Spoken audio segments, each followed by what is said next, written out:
What's going on, people? It's Mr. Dore back again with the last review show of the season, and it feels great to say Nottingham Forest are staying up, and Leicester are going down. Sorry, I got a bit of a cough. I do apologise to the people who are watching. Hello, people. How's everyone? Good to see everyone back on the show. If no one saw the vlog, please go and check it after it. It's one of my best vlogs I've done, so go and check it after the stream. If you are new to the channel, please do hit the like button, subscribe if you're new, and let's enjoy the last review show. So if you can, please hit the like button. Right, last review show. We've got the panel in. We've got the good-looking one. We've got the what can I say about Dylan? I'll see. I'll take Dylan, and we've got the best YouTuber on the planet here as well. First of all, the good-looking one, Steve. How you doing, Steve? Yeah, happy Ben, bouncing. We staying up. And Festa are going down. Hey, Steve. Oh, sorry. Yeah, I had to clean my throat then. Yeah, sorry. Yeah. There's no need. Just sorry. I've upset the Leicester fans already. Rotherham is a lovely place to go anyway mid-season on Tuesday night. Plymouth away as well. Plymouth away. Yeah. Next up, we've got the man himself, the bus driver, Dylan. How you doing, Dylan? Yeah, I'm good. I'm already waiting for the new season. Are you going to say to Leicester City fans, or are you going to at least say no? Well, I'm just going to keep my mouth shut. My wife's best friends are massive Leicester fans, so keep your mouth shut. Yeah, you keep your mouth shut. Dylan, keep your mouth shut. And last but not least, we've got the man who thinks he's popular, he's everywhere, he's on famous TV, or whatever you want to call him these days. The man himself, Des. How you feeling, Des? I'm good. I don't know where you get all those things from, but trying to bring me down to your level with these Leicester fans, I think, aren't you? Have you got anything to say to Leicester fans or anything? We'll never play them again. Is that? No, that's a good one. That is a very good one. But Leicester City fans, I know you're getting a bit upset today, and I feel for you. I really do. I feel like crying, but I do apologise and enjoy the championship. Before we do start, I'm going through the comments as well. First one, Kieran, great chance. Great to see Des signing a new contract again. No, we'll talk to Des 1st of July. So we're freelance these days. He's a freelance this time. And also, don't upset the Leicester fans. Kieran, I've not done nothing. I'm the victim. It's them. Dylan, what's the phrase for, Dylan? No. I don't know how you can use that word. I'm the victim. It's them lot. Here's what it is. Paul said, "Great show. Nice to meet you all. At the games throughout. It's been stuck together. We'll stay up." Shout out to Paul. He always comes up before the game on the meetup. And Raz Dad, thank you for the £10. Thanks, Ben, and all the guests of the season. Very entertaining. Come on, your Reds, Forest till I die. Raz Dad's legend, and as well his son Rad's fantastic YouTuber as well. Make sure everyone subscribes to Raz Dad's. I can't pronounce this one. I think it's from Greece. Canope, hello gays. I don't know. You might have the wrong channel. That's from them as well. Mark says, "Evening, guys. Studio, all of us grace and praise their colours. We did it. We did do it. Forest Down, brilliant vlogs. Atmosphere looked incredible. Wish I could be there. Shout out to Forest Down as well. Shout out for doing the Forest up as well. Sebastian, evening, Mr. Dore, Steve, and Des. Ricky says, amazing feeling we stayed up. It is an amazing feeling. We have stayed up and Leicester have gone down. But, yeah. Jojo Hansen said, hi, Ant. Chris says, yes, I'm having a good time. Don't stop all. Come on, you Reds from New Jersey. Eve says, good evening, Mr. Dore, Stephen Dylan. I hope you're well. I'm so happy we survived relegation and got a few months ago. We'll survive. And last but not least, we'll just split one. 86 Star says, thinking about slapping £50 on Amory to bag 20 goals next season, providing that get decent odds, 14-1, keep fit, and he will smash it. Yes. Malcolm said at the start of the season, Steve members, he said, 10-1 would not do well, and he did. I've done my research earlier, and there's a few people need a head to hang. Yeah. Yes, people in the hangs. Dylan's one of them. Yes, Dylan. Say that? Where? Prove it. Yeah, I have got the receipts, and I think what did Des say? I don't know what Des says. People comments. There's start the season. We did a prediction of where Forest will finish. Where did you say Forest will finish? People comments. I think Des. I think you said mid-table. I think 12th, 13th. I said 10th. Lingard to be top scorer. I think he said. I don't think I said that. I might have gone a bit higher than I should have.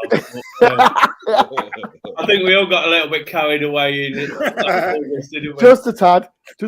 I know there was definitely two people who got it right to 16th. I know it was Claire Smith and Great Price.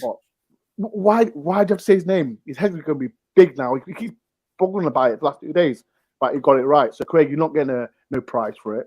Right. Right. First, we're going to talk about yesterday's game. Because, like I said, me and Des went. Des, last game of the season. What was your thoughts on it? What atmosphere at the start? Oh, it was incredible, wasn't it? It was just on a completely different level.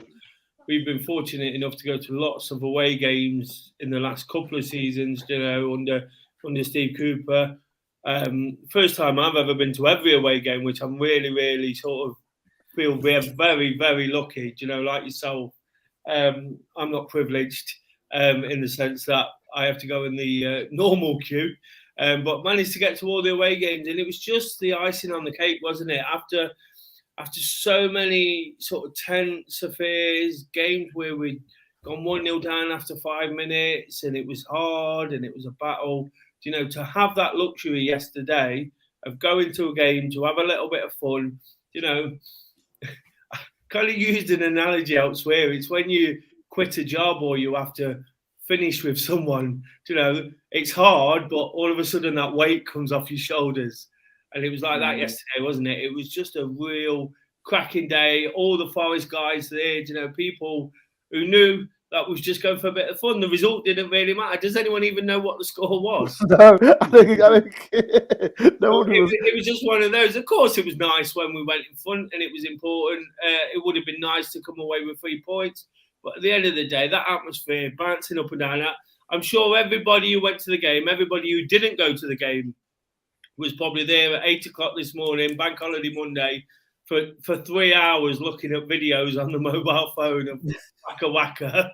It was just incredible. And then the send off at the end, it just shows the mutual respect for what Forest have achieved from I wouldn't say that's all season, in the last 6 or 8 weeks, where they've got to, because we all thought they were doomed at a point. Even the most ardent fan must have felt we were doomed. The mutual respect of how they've got it together, and then the respect coming back from the managers and the owner and the players, it just felt fantastic at the end. And it felt like this is the place we need to be.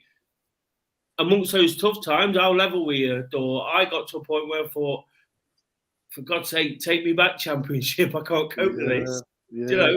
Not seriously, but you know what I mean. And then now you just think, I want to do it all over again. I want this roller coaster of emotions, and that's what it's been. We got a great day on the beach. I've been saying it all week. We went to the beach yesterday, Bank Holiday weekend. What else would you do? So, absolutely loved it. 100%. Steve, do you echo what Des says? How did you feel just watching the game, Steve, not stressing at all? No, brilliant, isn't it? I can't remember the last game I watched being stress-free, and just sit there and watch it, enjoy it, and it wasn't, like Des said, the score was 1-1. It's not be remembered. Like, Palace got most of possession. What's there to say about the game? I think someone forgot, to tell Ryan Yates that it was nothing much riding on the game, because he played like it was something riding on the game. He was just flying into tackles and typical Ryan Yates, wasn't he? But it was just nice, Ben, just to watch something without a care in the world. I can't imagine what Edmonton, Leeds, and Leicester fans are going through yesterday. That's why I'm so glad I didn't go to the last game, because I wouldn't be able to cope with that. Dylan, what's it like? Just like saying, okay, it's just a game, but yeah, what was you feeling, Dylan? What was I feeling? I couldn't even get onto the game until literally I managed to sort my internet out, get on the game. Just as I turned it on, it come on, just as Gibb White made that pass for a 1-year to score. And I was running around still like a headless chicken, because it had literally felt like I'd accomplished something by getting it. Anyway, but it, like you say, it was a day at the beach for everyone. I wish I was there. It looked amazing. It was an amazing atmosphere.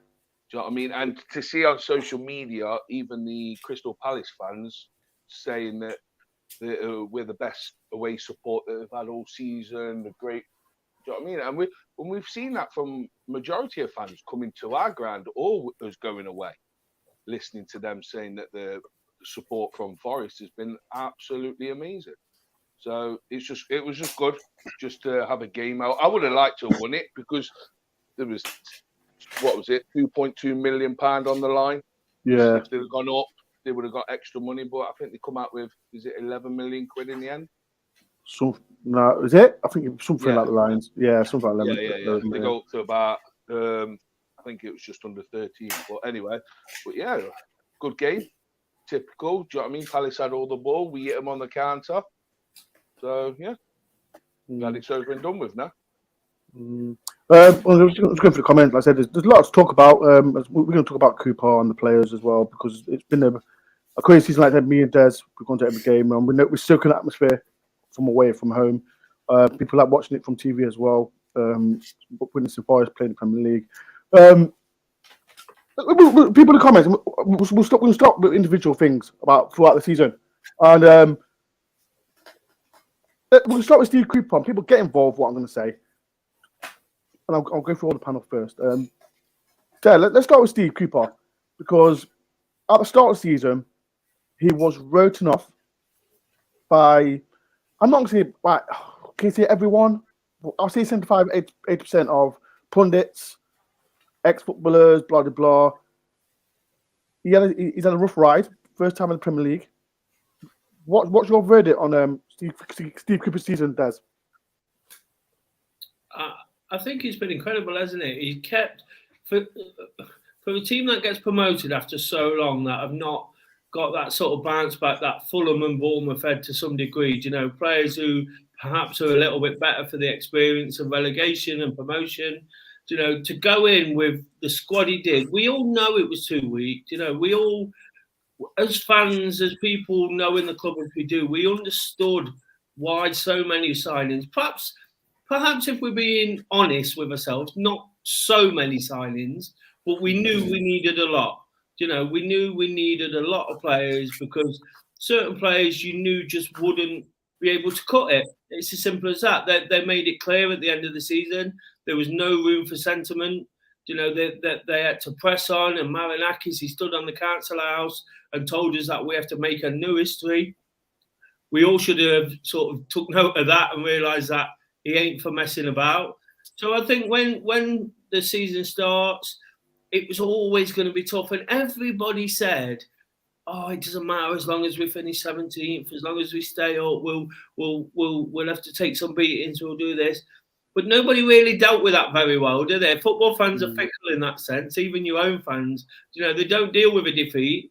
We was always going to get a couple of beatings, but it was the way we come back, wasn't it? And it was when Steve Cooper was under the biggest pressure of all that the team performed, and we got results. Leicester 4-0. You know, we all thought, wow, is he going to survive this? Then the Villa game come along, and you think, if you don't win this one, we got a point. We went to Brighton. We put in a kind of performance that made us feel like we could compete. You know, and for several weeks after that, whilst we still wasn't getting great results, we were digging out a couple. We started to win a few at home. The Liverpool game, you know, and then of course around the international break, we got a few results. I felt it was massively under pressure for the Palace game. Just before the international break, we could have gone back into the bottom three, and he won that game. And I thought that probably kept him over that World Cup break. And then we really started to sort of show what we could do. And I thought, this is where the guy's coming to his own. He's had a lot of time. Let's not make no bones about it. He didn't pick all those players. And we know he was struggling for formation. So he'd had a lot of time then to work on things, to look at things. And when we come back after the World Cup break, we started to get those results. Leading to that Man City game, which was brilliant, possibly the best result of the season when you looked at it. That point, was huge. Because after that, it was always going to be tough. We was always going to get a run of results like we did. The games we had, even just the games in London, Fulham away, West Ham away, Tottenham away, Chelsea away, all these kind of games you was never going to get much from it. And I think, again, when the pressure really, really mounted, I'll be honest with you, and I've said this elsewhere, after that Villa game, I'd kind of given up. I thought, how do we get out of this? And there was that little vote of confidence type thing. And we went into the Liverpool game, and for some reason, without even having any of the ball, without doing too much, I think there was an understanding that we ain't going to have this football. When we have got it, we've got to do absolutely what we can. Of course, there was the Niakate throw-in, which added a dimension to what we were doing. And from that point, I feel we didn't get the results that we deserved, because we was very, very competitive. Again, without having much of the football, and I think some of the criticism he's taken, the Brentford game, for example, when he made defensive subs, no, he's dealing with what he's got. If you know football, you understand that. If you're not going to have the football, Tyrone Awoniyi and Brennan Johnson ain't going to get the football. Tyrone was out on his last legs in that game. He played well. I'm not saying he deserved to be subbed, but he played well, but he was on his last legs. And what Cooper recognises, the only way we're going to win this game is to try and keep the ball. What he's had to deal with, and I think the biggest problem, and I've banged on about this whole season, is trying to sort out that midfield. That midfield has been wrong all season. And I know Mangala's picked up, and we all love Yates, and Danilo, signed as a number 6, who we thought might be the answer, has turned into an incredible number 8. They've not had it right. They've given too many goals away. They've given what we've seen at Brentford. It was individual errors at the end of the day, because we shouldn't have been in that position. Chelsea, we should have won that game. 2 midfielders give the ball away, and then you got Raheem Sterling. He was the only difference. That is the only game Chelsea I've seen Forest dominate. So for me, Cooper got it right when it was crucial, and that's why we stayed up. Some people go, oh, he did this. Why didn't he play Sam Surridge? Why didn't he do this? Why didn't he do that? Because he's dealing with what he's got in front of him. And anybody, if there was any hint of him not being there, anybody who comes in will look at that midfield and go, I need a number 6, because Forest is shipping too many goals through individual mistakes and things that could be avoided. I think if we'd have avoided some of that, and I didn't want to get on his case. I was on for you from the outside. Yeah, you was.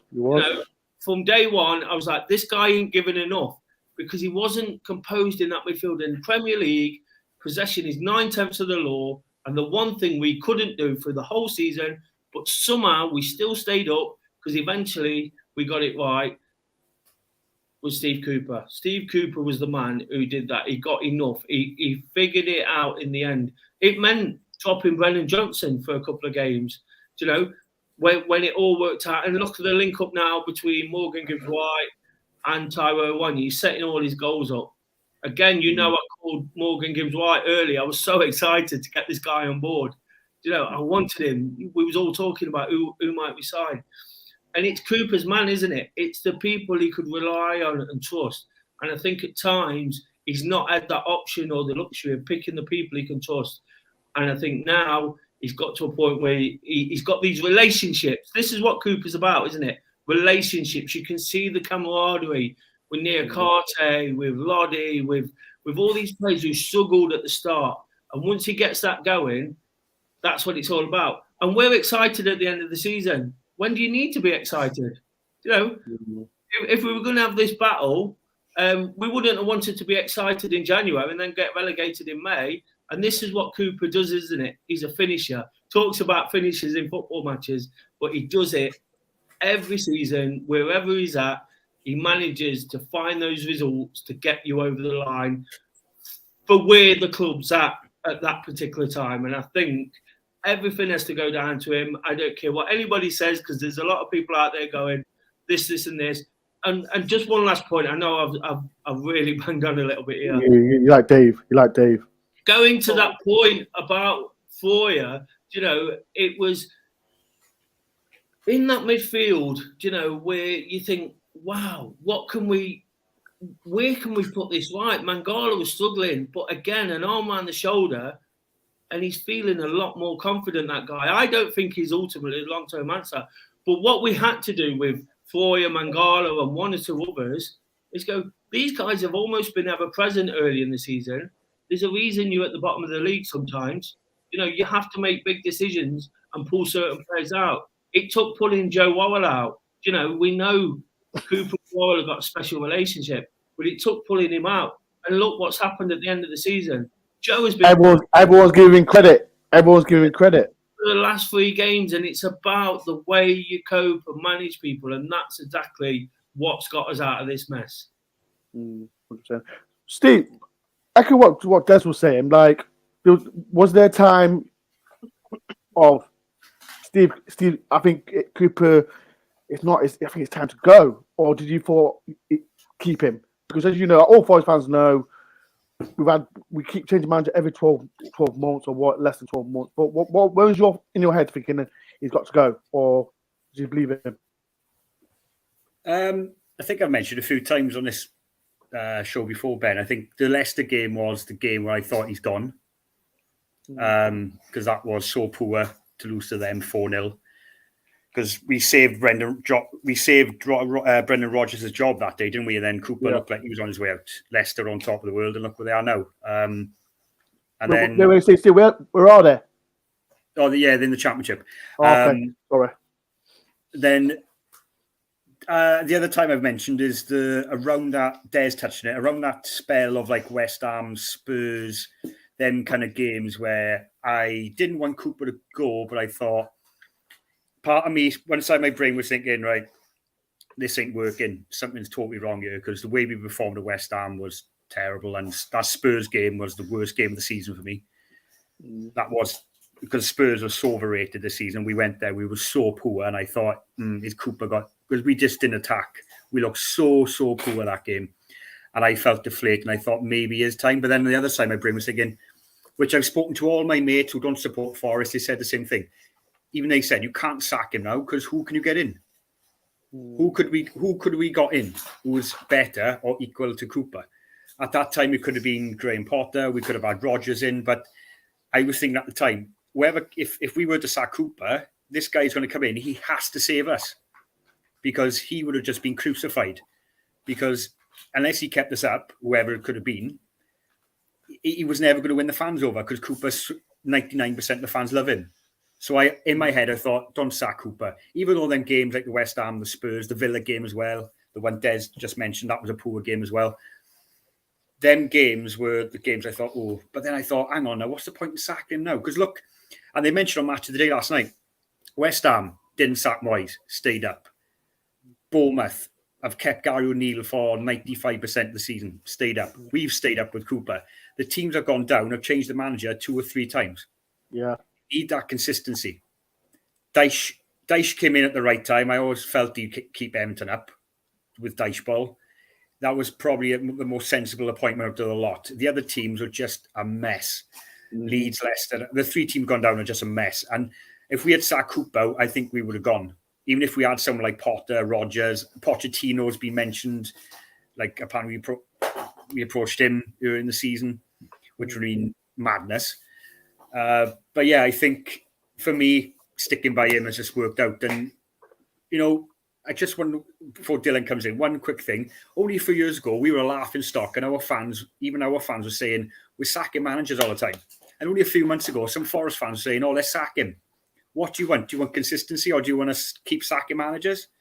You've got to be consistent at some point, and you've got to stick with someone. Give them a chance. I think, before I get to the game you're talking about, I think it was Wolves' game. And there's quite a lot of Forest fans wanted Cooper out. We're away or home now, Ben? Away, when we lost 2-0. Okay. We was poor. We were poor that game, but we missed a penalty in that game. And we missed a penalty as well. So, I mean... And now, Dylan, when did you thought he was gone? I says like last week. I said after the Leicester game, I realistically thought he was gone. He was gonna go. Do you know what I mean? Not that I wanted him to go, but you know what I mean. The owners, you got to give credit to the owner at the end of the day as well. Yeah. You know what I mean? He's known for changing managers at his other club, doing this, doing that, and he stuck with him. Maybe he stuck with him because there was no one better than him out there.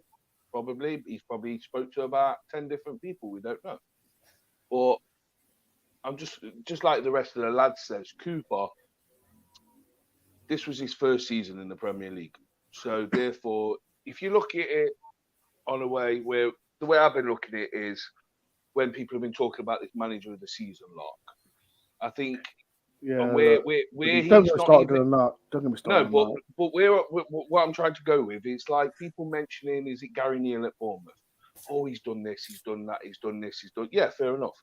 But Cooper's not even in the conversation. Everyone banged on about 30 players. Forest will never do it. They'll never gel him. They'll never do this. Cooper can't do this. Cooper can't do that. But he's done it. Do you know what I mean? He hasn't played the. He's already said he hasn't played the football he wants to play. He had to adapt the team. He had to adapt the style of play. Do you know what I mean? He had to go at 5 at the back at times. And like he says, do you know what I mean? We want more of the ball, but we can't have more of the ball with these teams. So you have to sacrifice everything, which I love listening to Cooper in the end saying that all that stuff. Do you know what I mean? He's honest. But like I say, the Leicester game was when I thought he was going to go. And like Des touched on it earlier, yes, he made some mistakes.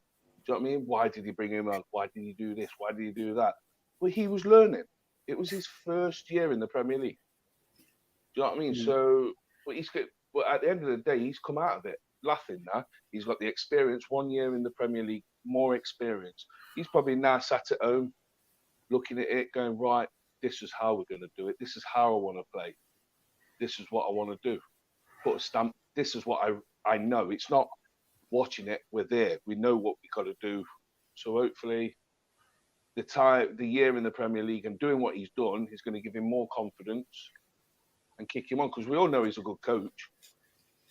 I'm just going through the comments, and Des mentioned like players like Rumi Fowler as well. Like for me, and I put my hands up towards it, and I was a big Rumi Fowler fan, and Des used to like actually destroy me about it for back in the. I think it was, when was it, Des? Was it? I think what actually happened, or was you destroying me about it because everyone said I was talking nonsense. Yes, I did. I put my hands up. I put my hands up. World Cup, so obviously he was the player of the World Cup.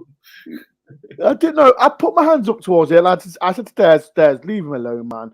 But at the same time, I've always said I put my hands up. The midfield, our midfield wasn't great. We kept chopping and changing, and Cooper he was learning what midfield we had. And Rumi Fowler make a mistake, like all midfielders. I'm not going to mention, but this is like from Derek. There was a problem in midfield. What I will say, because I don't want to sort of make it a witch hunt about anyone. When Muffoy's not a bad footballer, I just didn't see how he fit into Forest's team. I didn't see how he was making a difference. You know, there's a good player in there, but didn't know what his position was. When Danilo played at Bournemouth, they moved Roy slightly to the right-hand side of the midfield. And again, I didn't see it happening. I didn't know what he was supposed to do. So again, let's not get too carried away, because then we become another channel. Let's not get too heads up on other players, on what players didn't do. It's about what we did do. But I just thought it was just finding that thing, wasn't it? Dylan said he thought I'd said Cooper made mistakes. I don't think he did make that many, and people will ever go at me for that. There would have been once or twice, like any manager does. But what he was the first person to admit or put himself on the line, you know, when the team didn't perform very well. Can I just say the Freuler point, right? Is for me, it was an eye opener to watch him in the World Cup. So I don't think Cooper knew how to play him. That was a Freuler factor. If you watch Freuler in the World Cup, he was far more advanced up the pitch for Switzerland. and he had him over free roam. And I don't think Cooper knew how to slot him into our midfield. And I think he just had that dilemma because we had so many players around him similar. And in the World Cup, I remember him scoring a goal where he made a burst into the 6-yard box. And in a Forest shirt, I think he broke over the halfway line. You know, I think he was just, De Fruyler was just a player which Cooper just scratched his head going, I personally don't know what to do with this guy. What, like you said, Des, what's his position in our team? Do you know what happened, Steve? He lost confidence at a point. There was the Brentford game, you know, and he made a square pass across midfield, and he basically gave a goal away against Villa. No, Brentford at home. Oh, it was Brentford at home. Oh, Brentford at home, yeah. Brentford at home, yeah. Not the game after. A couple of games later, it was Southampton actually, so it was after the break. But his confidence had gone from that point for me. And in the Southampton game, he got booked after about 5 minutes early on. And there was that image where Cooper patted him on the back and he pushed him off. And it looked like there was some sort of feud. I don't think that was anything aimed at Cooper. I think that was him so frustrated at where he was at that point. You know, and from that, he never really recovered in my mind. He never got back. There was a couple of games early on, the Liverpool game especially, Forest dominated that midfield. Him and Yates, fantastic. But there were games when Ryan Yates was in the team where, for me, and I think of Arsenal away, I know Yates, he made a mistake. He gave away a ball for one of the goals. But Yates was playing him on his own. You know, he was playing, and he wasn't supposed to be the anchor in midfield. But he was the one, he was there, he was this. And ultimately, it led to his mistake, you know, because there was no confidence and it puts pressure on the back four. So I think he wasn't the worst player in the world. So let's not sort of make him a scapegoat for what went off this season. So I get, yeah, that's what I'm saying. But I still put, at that time, I thought midfielder would have been a decent number 6. But for Switzerland, he's going more forward. I think Des mentioned it. Like, you wanted him to go more forward because all he was doing is passing it from side to side, and it wasn't doing anything for Forest. He demands more dynamic players than that. That was a player of 15 years ago. In this day and age, you've seen how quick it is. You know, Rodri. I know Rodri's the absolute exception, but it's forward all the time, isn't it? You know, quick forward run, and that's what he wasn't doing. There's 128 people in. Thank you very much for taking the time to listen to all of us in the panel. Please do hit the like button if you can, and please subscribe to Do Daily as well. Right, people in the chat, we'll draw 1-1. We're not talking about much about Crystal Palace game. We're talking about individual players, and people in the chat.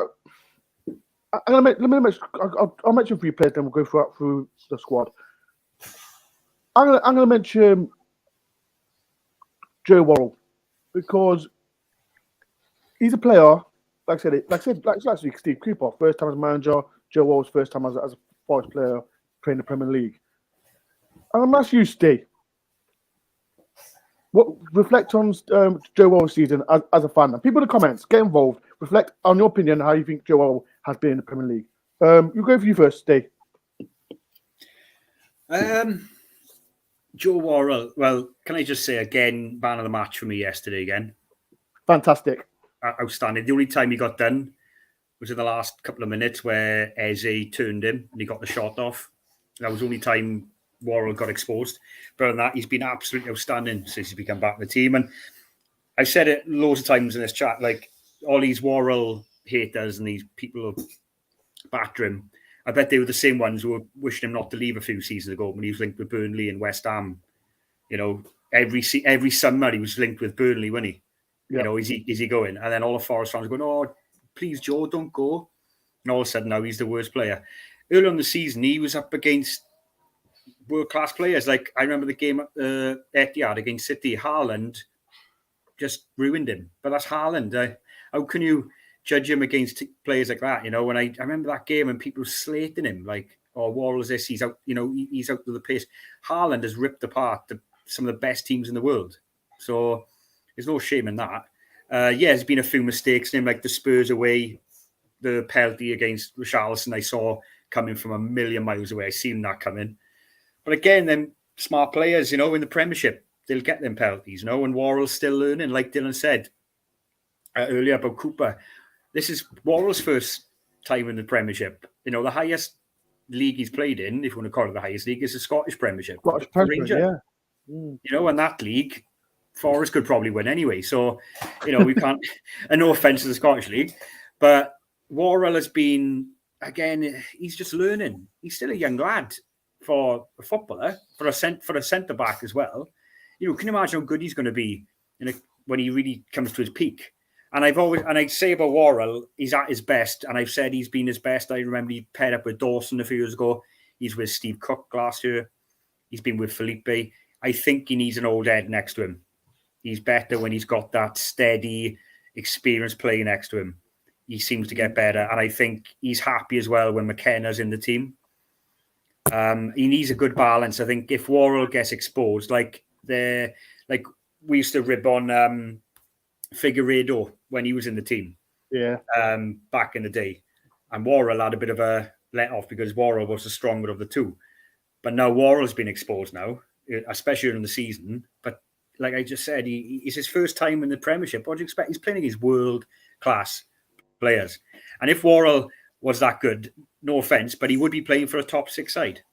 So, but then he's been outstanding the last couple of games. Like, again, yesterday, just at that block, was it second half? They whipped the ball in and the striker went to put their foot through it and he's got his foot to it. Second half, I think it was. Second half, you know what, Steve? I can't remember the time of the game because I think me and Des were so excited with dancing around the ground. You probably would have seen it because it was the end of the pitch as well. So it's probably all like inflatable dolls. All the old hands in front of him anyway. If you get a chance, go back and watch it, Ben, because the block is probably even better than the Sterling one. Because that one yesterday was a guaranteed goal. The Sterling one, that could have been dragged wide. The keeper could have saved it. But yesterday, there was a certain goal and Worrall got his foot to it. And even the commentators that were saying on there about Worrall just... Did you see it? Did you see it? Yeah, I know what Steve's talking about. I think there's a couple of things what Steve said there that are important. For me, Joe Worrall, he's been fantastic at the end of the season. But I kind of think of two things, and expanding on what Steve said initially about him working with Felipe and when he's worked with Dawson and people like that. Worrall is a fantastic leader of people. He's shown that they all respect him. When we got promoted, he's fantastic. But what I've always felt with Worrall, and I think Steve Cooper's recognised this, is sometimes a leader needs their arm around their shoulder as well to relieve some of that pressure. And I think Cooper's recognised that, and it's taken sort of pulling him out, probably talking to him a lot. The first person Cooper goes up to when we win is Worrall, and it's that arm around the shoulder saying, like, come on, Skipper, we know you're sorting those guys out, but sometimes when you're in that position, you need someone to sort you out to some degree. Somebody you feel's on your side.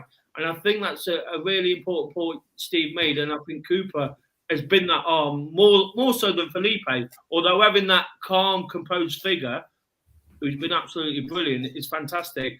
And I think one other point I'd like to make about Worrall and his first season in the Premier League, and it relates to Michael Dawson.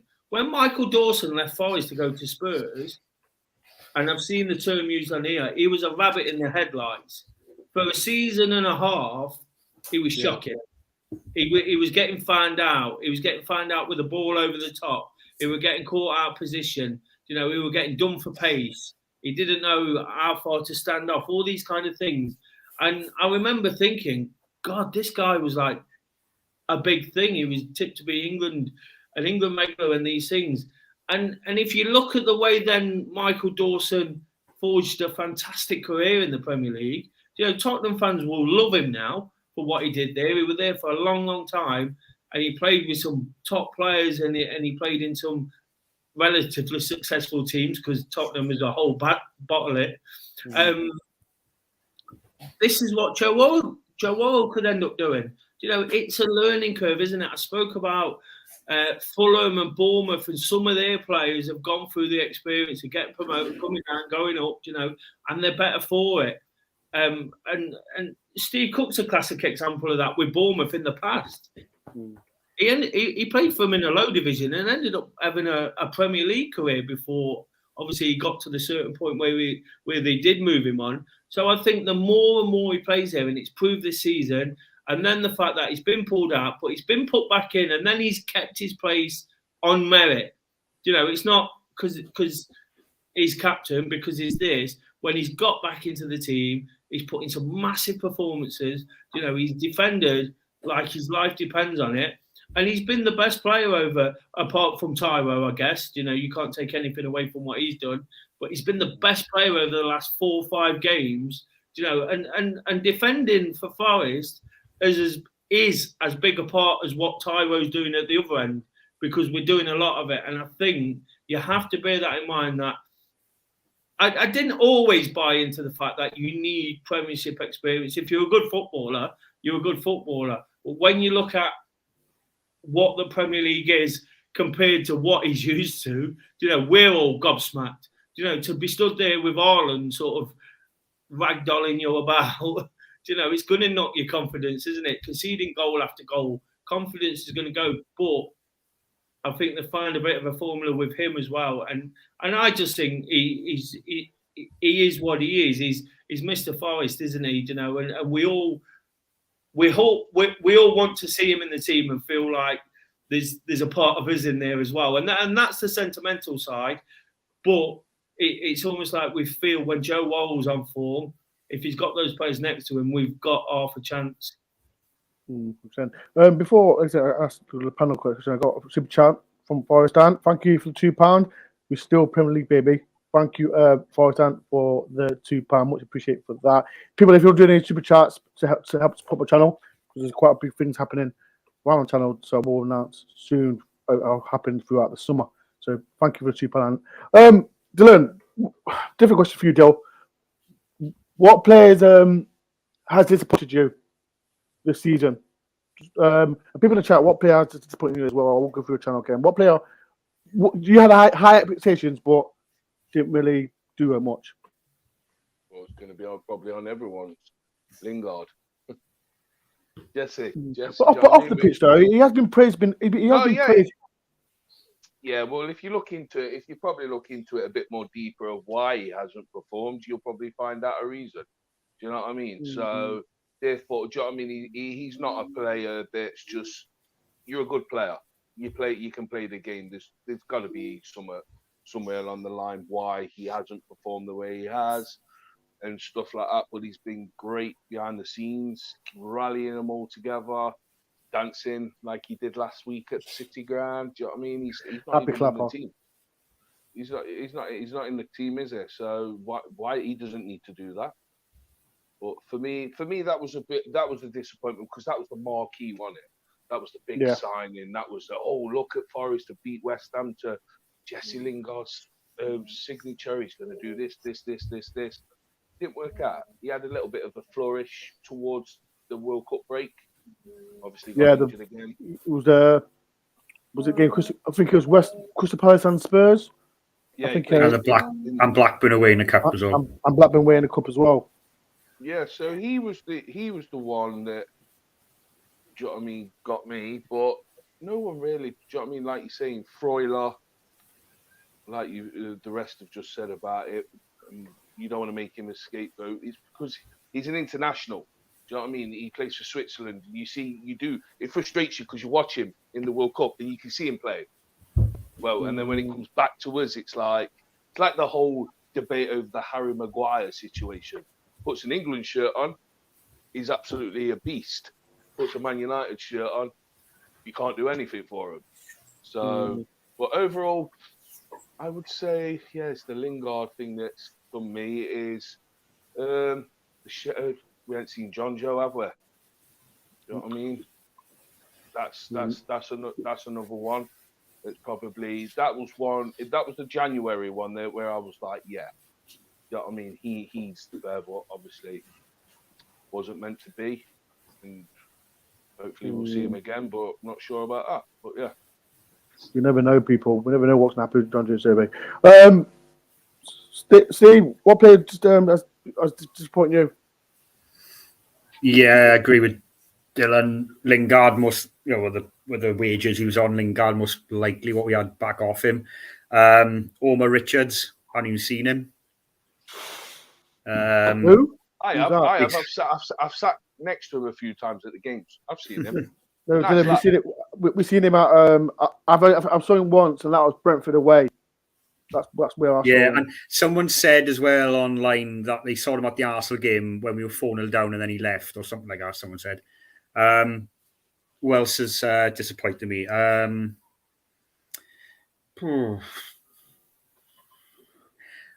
There was a spell where Mangala kind of drifted off, didn't he? But he's come back strongly. I think he's gone back up in my estimation. He kind of faded for a bit. I'm not going to echo what Malcolm said, Ben, in that pre-season comment when he said the big guy up front doesn't look that good. If Malcolm was watching this, Malcolm, what did he say? What did he say? No, throw Malcolm under the bus. Throw him under the bus. What did he say? Well, in his pre-season prediction, Malcolm Owen said that he doesn't know who the top scorer is going to be, but this new big guy up front doesn't look like he's capable of being it. So, you may have to eat his words there.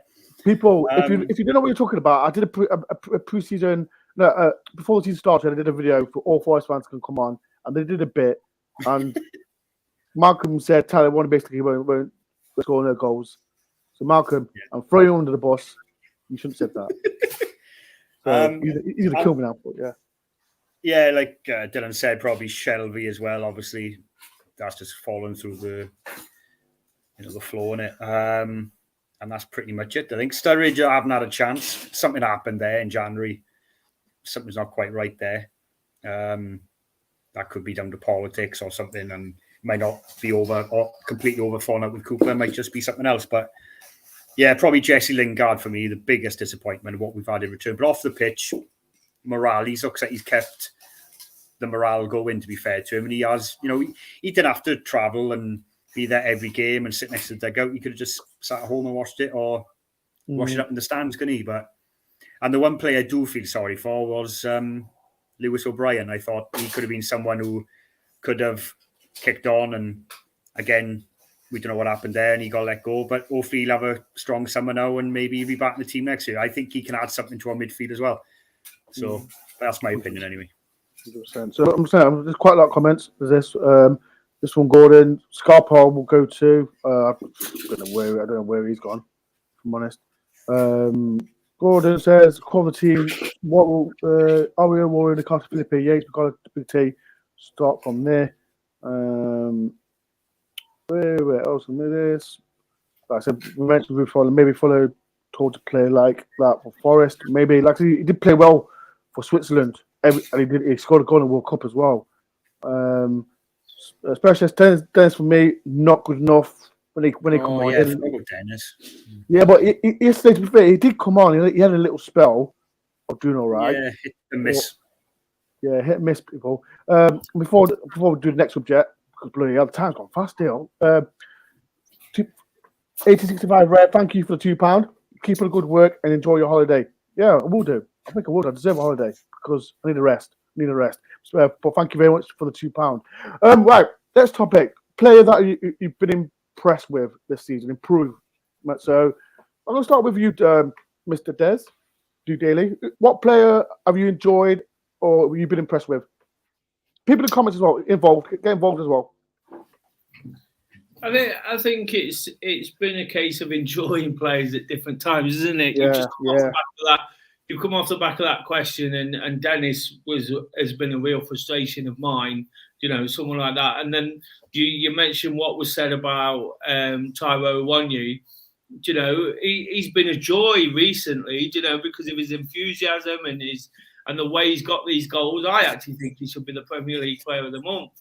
But with him, it's been a case of being patient, hasn't it? It's been a case of getting him into the team, getting him in the right position. He just come into some form after that World Cup break again, where he scored that goal at Southampton, and that was of course a ploy from Forest, trying to get Brennan down that wing and trying to get Taiwo onto the end of things.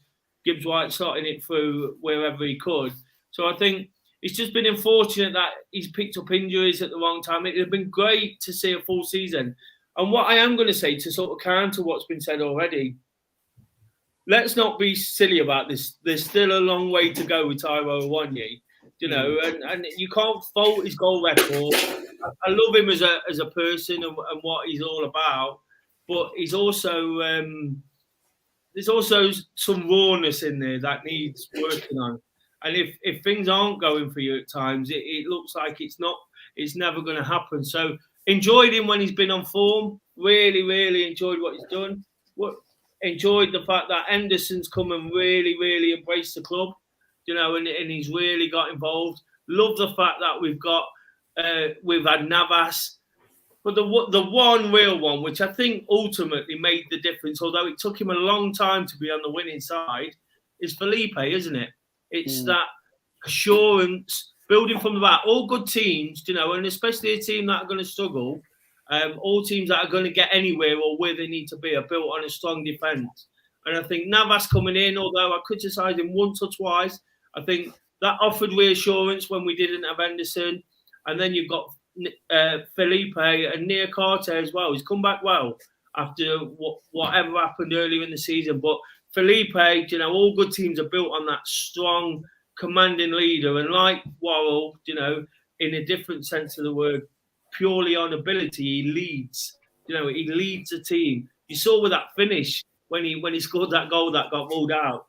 That he's just got so much about him, and I think having him around and some enthusiasm with him has meant that when we stop leaking the goals and when we stop giving the ball away midfield, because this is what I think the season actually boils down to, because even at Anfield, when I felt the performance was much better, if it weren't for the midfielders that day, which I will include Mangala and Foya, I felt we would have got something out of that game, because, again, we didn't pick up men when the defence was actually, the defence defended well.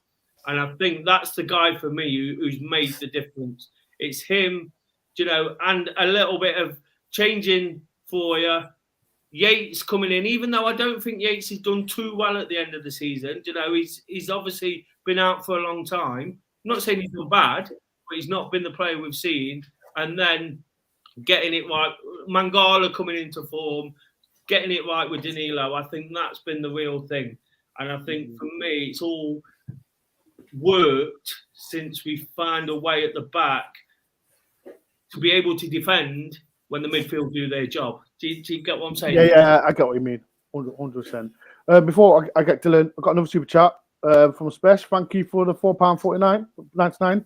Much appreciate that. You've been in a lot of super chats throughout the season, so I do appreciate a lot, Spesh. Hi guys, Danilo, Taiwan and Morgan are outstanding. Play of the season, Mr. Dore, come on you Reds. People get comments in who's the player you've been impressed with this season. But yeah, Spesh, thank you very much. I do appreciate. Was you impressed with me, Dore? Because I never even mentioned Morgan Gibbs White. No, I don't want to. No, I don't mess with you. I don't care.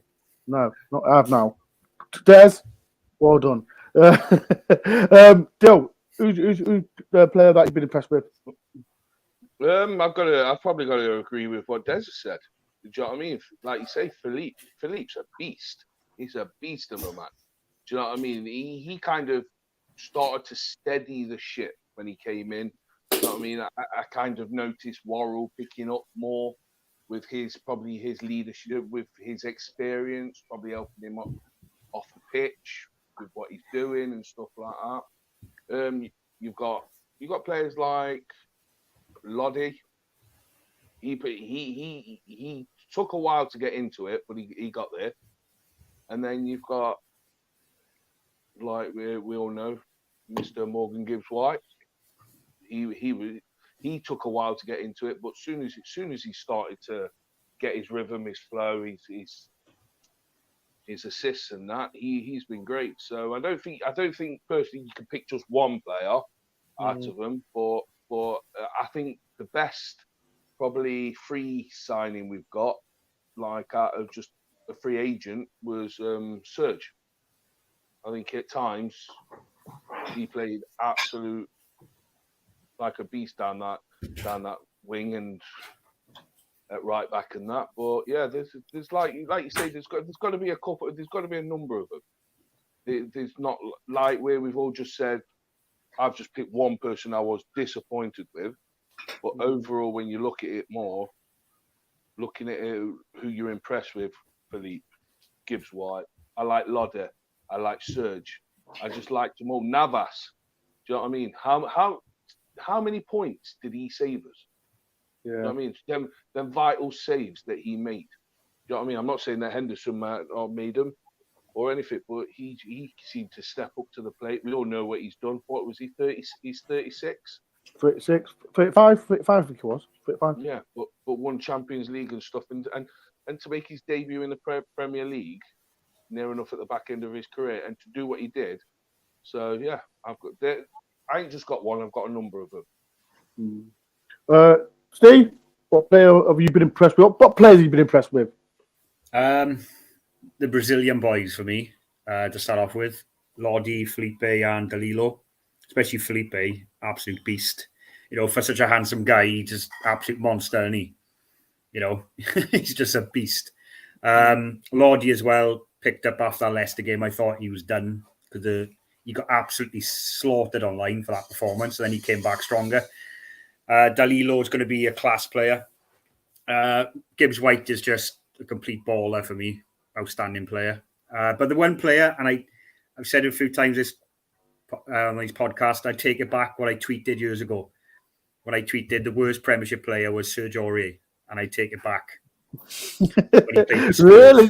Did you do that? Yeah, there was a question that they put out, either BT or someone else, saying who's in your opinion is the worst Premiership player, and I put Serge Aurier. And You horrible person. I got a few Spurs mates, and they said when we signed him, he's going to cost you points, he's going to cost you penalties, blah blah blah. But that guy's been an absolute brilliant free signing for me. He's like, what I love about him as well, he's stick up for his teammates. Like if you see anything kicking off, he's straight in there.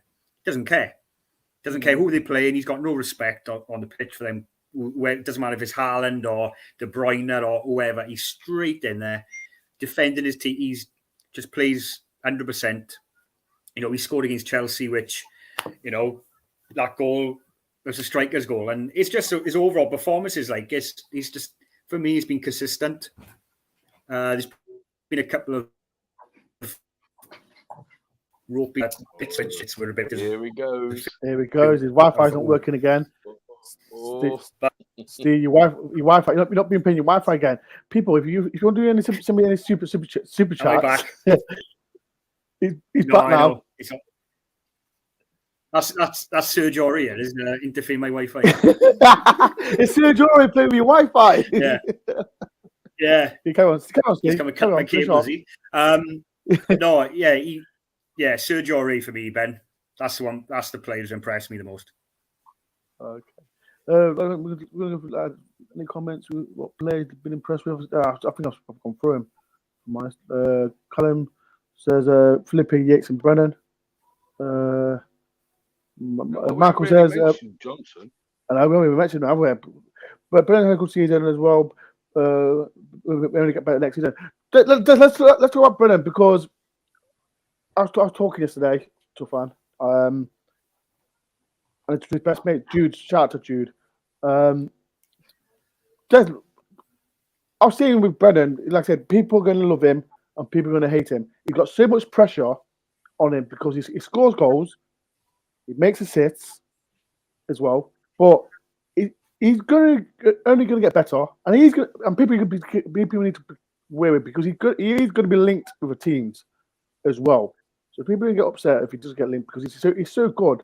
But what's your opinion on Brennan's season, the whole? He's had a fantastic season. Again, I mentioned Joe Worrall and Michael Dawson, and you look at Andy Reid, for example, when they left Forest as top prospect. You know, they struggled in the Premier League. Unfortunately, they didn't get there with Forest. So it proves it's not an easy place to go. You know, Andy Reid really struggled as a matter of fact. You know, and all sorts of other players. You've got to remember, Brennan Johnson's 21. You know, I think he's only third on that list of assists and goals and that type of thing to Saka and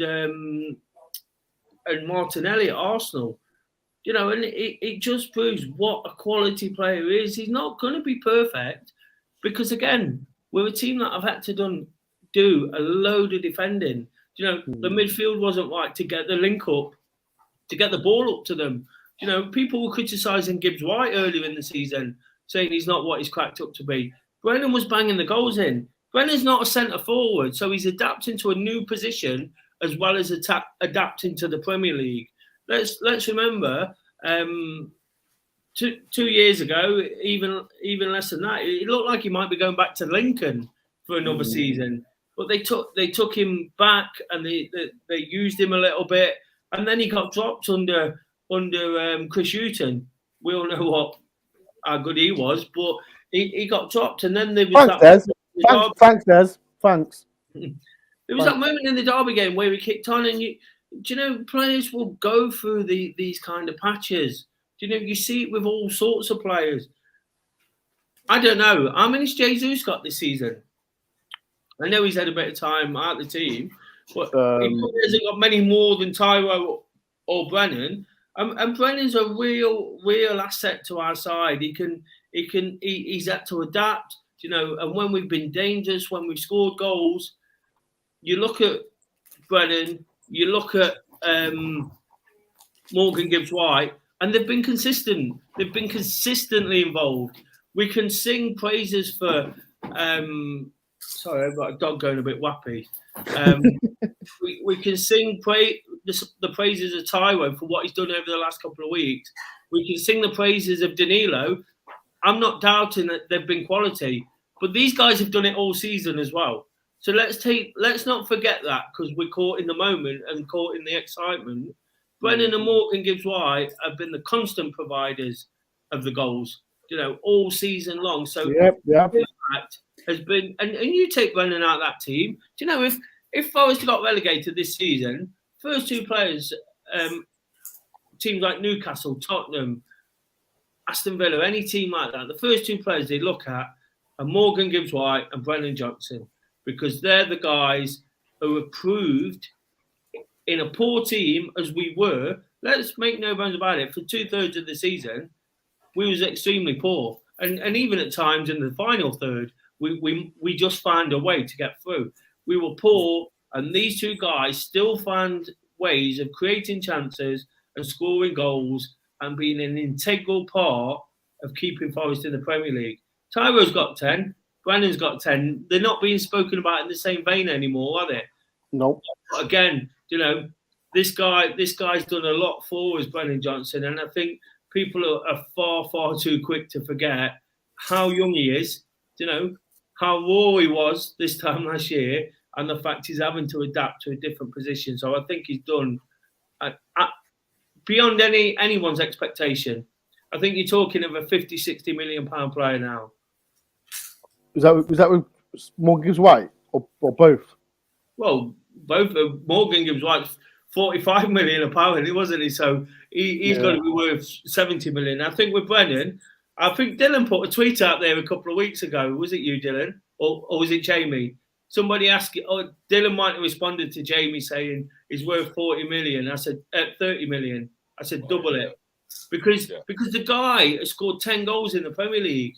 You know, not many people do that. How many Son got this season? You know? Yeah, that's true. He's not had the season. Hey? But look what he's done. Look what he's done in the last 3 seasons.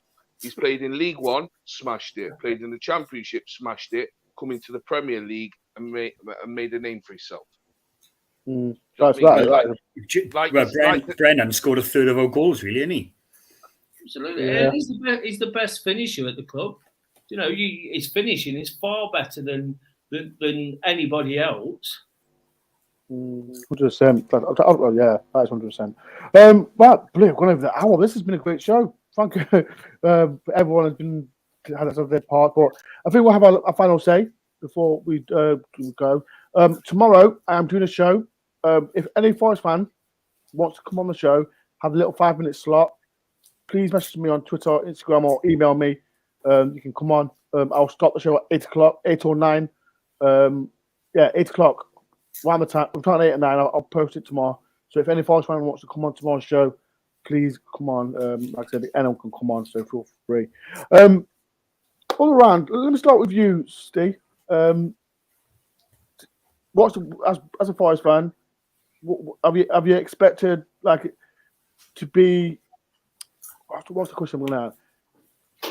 We finished 16 people. So, are you happy with the way the season's gone out as a Forest fan? Well, yeah. Well, first of all, yes, because we survived.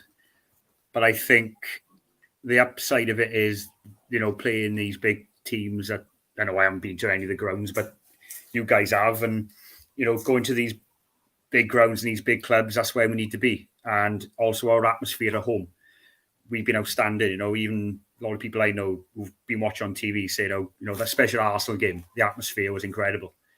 And like Dylan's touched on earlier, a lot of people online are commenting how good the Forest fans have been. And just little things as well we've done throughout the season. Just that little touch we had at Anfield with the banner about the 96. Just them little things. We've just conducted ourselves so well in the Premier League coming back. And when you've seen scenes of other clubs, what they've done during the season, we've just been really good for the league. The downside, obviously, is the away form. We've been so bad on the road this year. I'm hoping next year we'll be better, because I think, follow up what I said about the away following, it'd be nice to see something back on the pitch, which I'm sure the players will understand. But yeah, for me, Ben, the biggest highlight for me all season was probably beating Liverpool at home. Yeah. People in the comments, what's been your highlight as well? Comments in the comments, what's been your highlight as well? That, for me, was a momentum changer. That was a momentum changer for me. And beating Southampton away as well. I said at the time, beating Southampton away, I think that's what kept us up. I know there was many games in between that and now, but I think that game, if we'd gone there and lost, because I think we kicked them while they were down. I think Southampton were down at that point, and we went there and won. And yes, it was sticky times in between, but I think that was key. The biggest down for me was Taiwo's injury. And I think a few away games, Leicester, West Ham, Spurs. I'm not counting Arsenal and City because they were just, they were just class. But yeah, but that's my overall writing, Ben. I think overall, yeah, enjoyed it. Hopefully next season we can kick on and end up 15th. Yeah, exactly. Dylan, what's been your highlight as a fan? Just being in the Premier League again. Do you know what I mean? I remember the last time I was watching them back in '99 as a season ticket holder then. Do you know what I mean? Getting thumped. But I've just enjoyed everything this season. The ups, the downs, the maybes. Do you know what I mean? What could have happened? What did happen? Stuff like that. Reflecting on it now, and you think to yourself, that was a good season. Do you know what I mean? I enjoyed that. Do you know what I mean? It had everything. It had the highs, like you say, beating Liverpool at home. Love that. Do you know what I mean? Beating Arsenal to secure our safety there. That, for me, I didn't think the noise at Wembley could be topped. But for me, that just literally took it to another level. So, yeah, my highs was just being in the Premier League and getting to play another year. But I just hope now that we build on it. We've got a spine. We haven't got to go so erratic like we did at the start last season. Everything quick, trying to get in players, doing this and that. Now they can look at quality over quantity. Do you know what I mean? Get the right players in, get the right sort out who's staying, who's going, what they're doing, and all this. I think a good summer, good pre-season. I think if we can get up to anything above 15th, is always a bonus, because then that's the next position up to what we did the following season. So progress. But yeah, the whole season, going to the games, watching it all, and doing everything. That was my highlight. Last but not least, I know Des got loads of highlights on that. What's your highlights, Des? I've got some massive highlights. I think the biggest one of them all for me is just being in the City ground and experiencing the atmosphere week on week. I can pick out games of football. I love the fact we beat Liverpool. That was absolutely amazing. That Arsenal game was on a different level. Brighton weren't far behind it. Southampton weren't far behind that. Where a lot of people are talking about that Southampton result as the most important one. I can't disagree too much. But even the Man City game, even the Man City goal. The Man City goal, the atmosphere at the end of that game was something else as well. So for me, the real highlight, but what I will say, though, I think the most important game of the season, and people might laugh at me, was Liverpool away. Because that was the one where I believe the team started to believe that they could do it. Yeah. They realised if they cut out the crap, cut out the individual mistakes, the switching off, the stupid headers, I think of the first goal and heading it out for a corner, then heading it back across goal. They realised from that they could score goals away from home. And there was a belief. They went to Brentford with some belief. They went to Chelsea with some belief. And without those, without picking up some of those points, I think if they'd have realised that 3 weeks earlier, would have been safe a long time ago, and we might not have had the excitement we've had. So it's been the perfect storm almost in the end, hasn't it? The fans, the crowd, the players coming back into form, the results finally hitting home, and I think that's been perfect. The real sort of highlight though is definitely being in a city ground. We've done it for years, and I'm not trying to be, we've done this and we go to games and whatever, because it's a real privilege to do that. But we've been in there years and it's not been like that. And what I really want is for the owners, the people in charge to remember that this has been a special place to be for 18 months. And for 20 years before that, it wasn't always like that. It was very rarely like that, wasn't it? So I think it's important just to remember how special the city ground in a match day at Trentside has become, and that's the real thing I'll take from it again, because that's all we ever want, is just to enjoy football. Exactly. Can I just say as well, it's absolutely criminal that Man City goal where every player touched the ball was not even up for contention for goal of the month. Because I'm telling you straight, any other team, this top six, you want to call them, scored that against Man City, you will not hear the last of it. Because we scored a goal. We played Man City their own game, that goal. Start from the back, and we ended up scoring. That goal is so underrated. You go back and watch it. We had them chasing shadows. Man City, the best team in the world. Do you know what? It's like everything this season. Do you know what I mean? They can't. Everyone was quick to put us down for everything. They won't make it. They won't do this. They won't do that.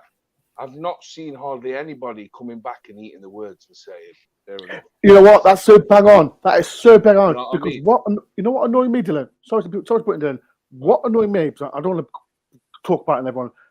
People put us down at the start of the season, like Tony Castellino said, Steve Cooper will get sacked. First manager, look what happened to him. Still first manager. Few pundits saying, like I said, I think I started at the start of the show, we'll say the Forest will get relegated. None of them. I think the only person that said it was Richard Keys. Well, he's still a bell end. He's come back and he's reading. Do you know what happens? That is just lazy punditry, because it seems like the obvious thing is going to happen. They don't know a great deal. Gary Neville sat there saying, Forest are going to do this. When I've seen Forest have been poor. Yes. There's some justification in that, but it's just laziness because they've not done the research. They didn't research why we needed. So I've never got worked up by what other people have thought about Forest. I never mentioned my negative before. My negative has been some of the fans and the way they've lost the shit, at times, because it was completely unnecessary, completely uncalled for. So when all the fans get annoyed with pundits and whatever, let them talk about what they want, because it makes it even more special when you put it right. Yeah. And I think all that boils down to is, I looked at who was coming up, and my initial thought of who's going to get relegated next year is Luton, Sheffield United and Burnley. But then I'd just be a lazy pundit, because it's just so easy, isn't it? They're edging the bets because they want to get some of it right. So next season, if they say those three are going to go down, they'll probably get one of them right. And then they can look back next season and go, told you Luton were going down. You see what I mean? And it's that thing where they're edging the bets all the time. So I don't like that kind of punditry. When you listen to Roy Keane and Carragher to some degree, there's a real insight there. As much as you might not like one or two of these guys, And I think Cascarino, don't get involved in that. Let's not be... No, Des, he's Let's not peed be me the off. victim. Let's not be the victim, Dore, like yourself and the Leicester fans. Wait. Against, why are you getting involved with the Leicester? To all Leicester fans here, I'm the victim. You bullied me, and I reacted. So stop with all stupid tweets about me. But Des is absolutely right. And you pick Gary Neville, for example, right? He's one example because he didn't do his research why we needed to sign so many players, because Des is right. He was, in one hand, he was saying, Forest signing 30 players is too much money. The next breath, he's saying, Man United need to spend £200 million. They need a new team. They need this, they need that. That's fine. That's okay, but we can't do it. It's just lazy punditry. They just see it through like that. It's just one way of looking. Do you know, was it last week after the Arsenal game? I saw some clips, and I think the only one person on a punditry was Michael Owen, and he actually sat there with I can't remember who he was with, and he educated them, and he turned around to these people on this panel and said the reason Forest had bought 30 players because of this, because of that, because of this, and I was like, that was probably one of the first people I actually heard actually break it down. Like Des says, everyone else is lazy. It was just easy to target 30 players. Fulham did it in the past. Fulham bought all these players. They're going down. Forest have done the same. They're going to go down. And it's just now, like I'm trying to say, and Ben knows, where you just want this Tony Cascarino, whatever his name, just to come out and go, sorry, I was quick to throw him under the bus. Especially Tony Cascarino. I just want to come back and say, I do apologise. Do you know what I mean? Like your Gary Neville's. You've not heard him go, fair enough. You know what it is? You know about Tony Cascarino? Because like, every time a manager got sacked, I replied to Tony Cascarino's what he said on TalkSport. And Forest fans criticised me, it's his opinion, blah, blah, blah, this and that. And what Des and Stephen echoed what said. It's lazy thing because of what's happened to Forest. They brought the 30 players in. The Cripple doesn't know what will struggle the first. He said he'll get sacked in September. I never did. So, Tony Cascarino, if you're watching, just apologise. And if you don't, I'll come for you. But yeah, right. Yeah, you've been warned. You're a victim now. I'm still a victim. I don't care what anyone says, Leicester fans. Right, it's been a great show. Thank you for everyone that has took part in the review show. Thank you to Steve, thank you to Des, and thank you to Dylan for taking part in the review show. And before we come on, I said these three was on my show. First time I did this kind of show was after lockdown, wasn't it? The lockdown season. It's been a crazy year. It's been a crazy. Is it 3 years? 3 years. Yeah. And now look who we are. We're talking about Premier League football. I'm sure my contract's up for renewal, in it. Am I expecting one terminated? For the post or terminated? Oh, yeah. I do on live show. People right. You know what? Let me do a poll. Who do you want? Who do you want sacked? What did I say to you on the text the other day? I might start some up myself. And what did you say? People listen to me, right? The free agents, they can do what they want. If Dylan Des, I know Des keeps banging on about he's going to do a new show. If Des wants to do it, I can see Dawn. Des, if you need any help, I'm here for you, mate. So shout out to Dawn, another big fan. Dawn, don't help Des. Come and support me. Cheers, Dawn. If there's anyone out there who wants to do a GoFundMe page for my Wi-Fi. People, like I say, it's been a great show, people. Like I say, I do appreciate everyone that's took part, all the super chats as well. And like I said, it's been a fantastic show. Like I said, thank you for everyone that's come on my show. Tomorrow, I think I'll do my last show tomorrow. If any Forest fan that wants to come on, message me on Twitter, Instagram, or email me. Starts at 8:00. Just talk about Forest season and that, and yeah, it should be great. But it's been a pleasure. Des, make sure everyone subscribes to Do Daily, man. I've had enough. Because people, I've had enough, right? And I can't tell you, right? You know, if I'm at the grind, I'm not with Des. Please don't ask me where Des is. I don't care where Des is. He might be doing his Twitter pre-recording. I don't care. He's there. Des, you got anything to say about this, Des? I've had enough. Who are you, Muhammad Ali? Yeah, I don't care about you. Right? I don't care about Des. So people, next season, just leave me alone. Go and find Des yourself. I don't care. Well, yeah. Come and join the new channel. Des' new channel. What All is have we travelled. Look out for it in the summer. it? Oh, well, people, You got my number, Des. You got my number, Des. I'll help you.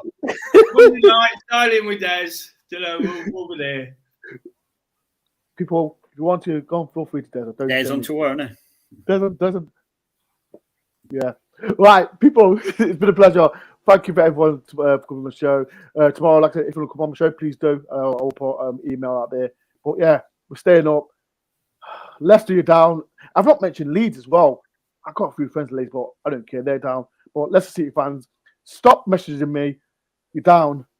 And that's what I'm going to say about you. Thank you for watching, people. Thank you for taking part. See you next year. Not you, Leicester. Thank you.